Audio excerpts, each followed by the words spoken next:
Hi everyone.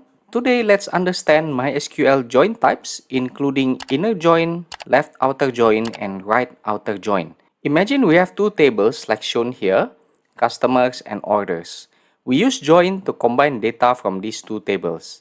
In my example here, the orders has the customer ID and the customer ID is connected to the customers table.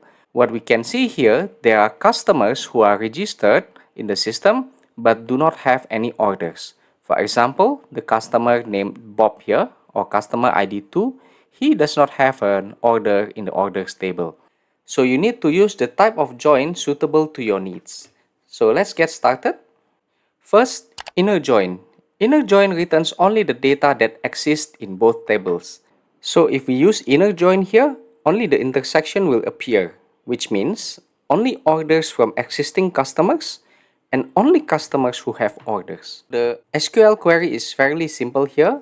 Let's try that. Select asterisk from customers, inner join, orders. On customers.customerID equals to orders.customerID. Let's try this simplest form first and see what we get. So here we get all the data from both tables. So depending on which table you specify first, here we are specifying the customers first. So you'll get the columns from the customers first, and then after that you'll get all the columns from the orders. Let's simplify this a little bit. Here we are not using any table alias yet. So customers, you can put an alias C, and orders you can put an alias O. And then the customers here, you can replace it with C, and orders, you can replace it with O.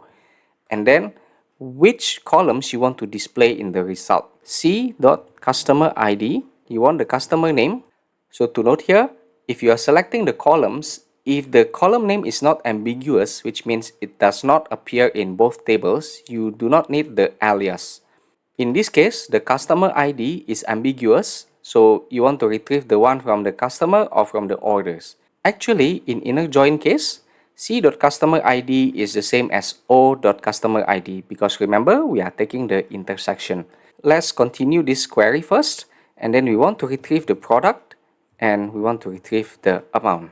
We get the customer ID, customer name, product that he bought or she bought, and then the amount. Here we see that Eva appears 2 times because she bought 2 items before. So in this result here, you won't see any customers that do not have orders. So this is how inner join will be useful for your case.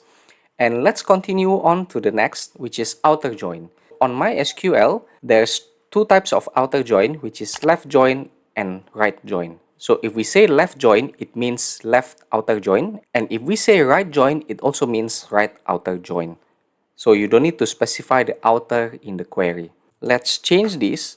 So let's consider the customers to be the left table. Left join orders O on customers on the same criteria basically, and then we go from here. What you will get here is all the customer names and IDs, including from 1, 2, 3, 4, 5, which is all our customers. And then on the product and amount, it can appear as null if the customers have bought nothing before. Depending on which customer ID you want to retrieve, so what I'm showing here is the customer ID from the customers table, so you will have all of the entries. But if here you change it to the O.customer ID, which is also an existing column in the orders table, what you will get here is sometimes null. So if you retrieve O.customerID, that customer ID does not have the entry in the orders table. That's why you will see it as null, similar to the product and amount in this case. Now this is left join, which means that it guarantees that it will retrieve everything from the customers table. Basically, it will try to show everything from the left table, whereas the right side of the equation here, which is the orders, will show null entries if the entry of the customer ID does not exist in the right side of the equation. So this is left join. This will be useful, for example, you want to get a recap of total sales amount per customer. So later on, if you can group the query, you will see that Bob actually does not have any entries in orders, and thus the amount will be 0. So he bought nothing before. So let's move on to the right join. If we change this straight away to right join, what we will see, let's recap again. Right join here means the left part of the equation here will show the matching rows plus the non-matching rows will appear as null.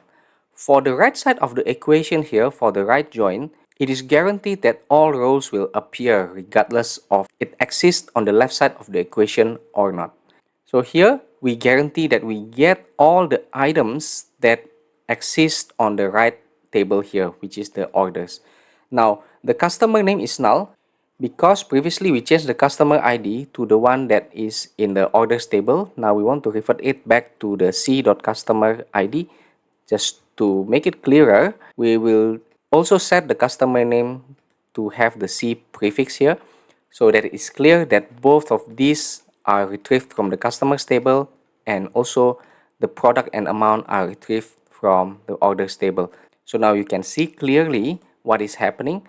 So the ones from the customers table appear as null because the chair and tablet here are from the non-existing customers, which means that there are two possibilities. The first one is the items are assumed to be bought by a guest who are not registered, and the second possibility here is that our table does not fully match. Means that when somebody creates this table, they don't specify the foreign key correctly. So if we look at the order table here, you will see the customers 7 and 11 who do not appear in the customers table. So there's a missing connection between these two tables, and then the DB administrator will have to fix the foreign key connection in that case. This can also happen if, for example, our orders, let's simulate that the customer ID will only for those who are registered in the system. Let's change the 7 and 11 to null. Let's first try to enable null from the customer ID. Now in my data structure here, I have already enabled null. So what happens if we just change the customer ID to null? Okay, now both are null, means that the items here are bought by somebody who are not registered in the system. Okay, now we run the same query, we will get the same result because the chair and tablet is coming from the customer ID that do not match any rows in the customers table. Okay, that is all I have for you regarding inner join, left outer join, and right outer join. In MySQL, there's no support for full outer join, but you will get that in some other database.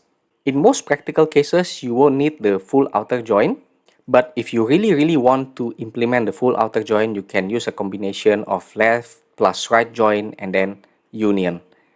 I won't talk about that in this video. Another thing to mention, in the next video, I will talk about how to do joins on multiple tables, because in this case we only have two tables for the joining. And I will also talk about cross-join, where you can create all the possible combinations between two datasets. So that is all. Thank you and subscribe.